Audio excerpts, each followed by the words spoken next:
Alright, guys, today we are going to be reacting to why liars like Bernie Sanders and Clinton are so popular. Champagne. Quotation from Bernie Sanders, the Vermont senator who nearly won the Democratic presidential nomination. Quote, quoting Bernie Sanders, while there are some great corporations, this is the question of causation versus blame, while there are some great corporations trying to do the right thing, in my view, and I say this very seriously, the greed of the billionaire class, the greed, this is not supposed to be funny, I say this very seriously, the greed of the billionaire class, the greed of Wall Street is destroying the lives of millions of Americans, close quote. What do we make of that? It's astonishing, but I think even more astonishing is how many people voted for Bernie Sanders at a time where in socialist Venezuela, people are starving. They're breaking into stores in their desperation to get some food. They're crossing the borders into other countries to stave off starvation. In a country that has one of the world's largest supplies of oil, that they've managed to do that in that country. And people are so utterly insulated from fact. Isn't that funny? Isn't that funny that you have Venezuela going down the hill and you see these lefties, progressive, saying that the Venezuela is a model to follow? Isn't that funny? Facts. That the fact that Bernie Sanders paints a very beautiful picture is all that matters.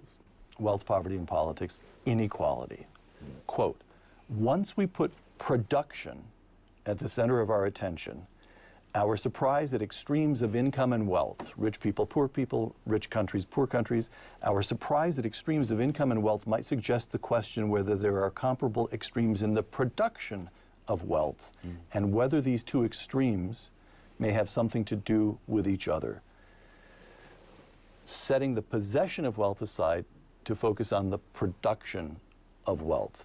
And that is intellectually more fruitful if you really want to know why some people are poor and some people are rich. That's Absolutely. One of the painful things, I came from an earlier era when we were taught, that the reason we have electric lights is because of Thomas Edison. And the reason people can now afford cars, whereas 100 years ago, 1% of the American families had a car. Wow, that's interesting. 1%. It's like everything, right? So the 1% are the one that really invest in these innovations, and then later on, middle class and the poor are the ones that take advantage of that. But somehow during that transition, we forget and we become greedy and narcissistic and entitled. Because Henry Ford figured out how to make cars a lot cheaper. And various other things, we understood that. You never hear that these days. All you hear is that somebody is rich somehow, that for some reason it dropped out of the sky or something. And it's true, Bill Gates has more money than I guess some countries. But of course, he created more than some countries. Wow. But at the very, I like that. The very least, you can ask the question. And you can find out maybe that wasn't true of others, maybe it wasn't true, yeah. But the fact is that question is kept off the table in most discussions now. They act as if somehow this guy has all this money, and as if it's almost as if you're implicitly assuming a fixed amount of wealth in the world. And if he has more, somebody else must have less. And so you're being quite dispassionate at the moment, but that actually makes you angry, because all kinds of people, including students at pretty fancy institutions, but also poor people in this country and elsewhere, are being told, consider the political question, consider means of, look, rich people, they must in some way be to blame. For goodness sake, over half of 18 to 25-year-olds said they supported Bernie Sanders. A majority of the youngest voting cohort in this country supported a man who calls himself a socialist. And your view is, at a minimum, that's going to cost them time. They're wasting time. What they need to understand, you need to understand what are the habits that lead to production. Correct? Yes, the question is, why is there wealth in the first place before we get into the question of how it's distributed? Because if there's no wealth, there's nothing to distribute. Okay. And that's where communism, that's where the communists don't understand. Production is driven by profits. That's what it is, folks. If somebody can benefit from those profits, they can somehow just multiply those production. Money is not something that you just print from the machine, because that's what happened with us. We started printing a lot of dollars, and our value of our dollar went down. That's not the case. We don't want that to happen, right? But a lot of these poor countries, they need to start producing. They need to start producing to make their countries better. Other of our present-day luminaries, Hillary Clinton, quote, now, Tom, I haven't even given you the quotation yet. But I'm just thinking of Hillary Clinton as a luminary. Right. Quote, economists have documented how the share of income and wealth going to those at the very top has risen sharply over the last generation. Some are calling it a throwback to the Gilded Age of the robber barons.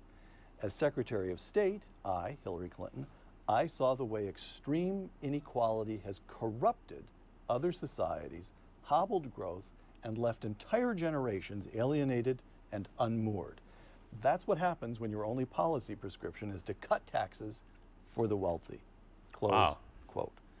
And she says that inequality is dangerous. What a hypocrite. In and of itself. You have too much of it, and you're going to alienate generations, corrupt societies, hobble growth.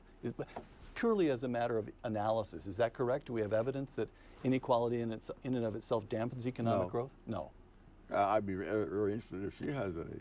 I saw her make the same kind of statement using the 1920s as an example. That was another Gilded Age. The 1920s was were among the most prosperous, high growth decades in the history of the United States. Wow, look, let's see this. 1920s, right? And look at 1930s. Wow. 1920, we're here. Real GNP per capita in 1982 dollars. Wow, they were not that bad. They were not that bad. I was thinking on the way over here about someone criticizing President Reagan, and they were saying that when the stock market crashed in 1987, Reagan did absolutely nothing.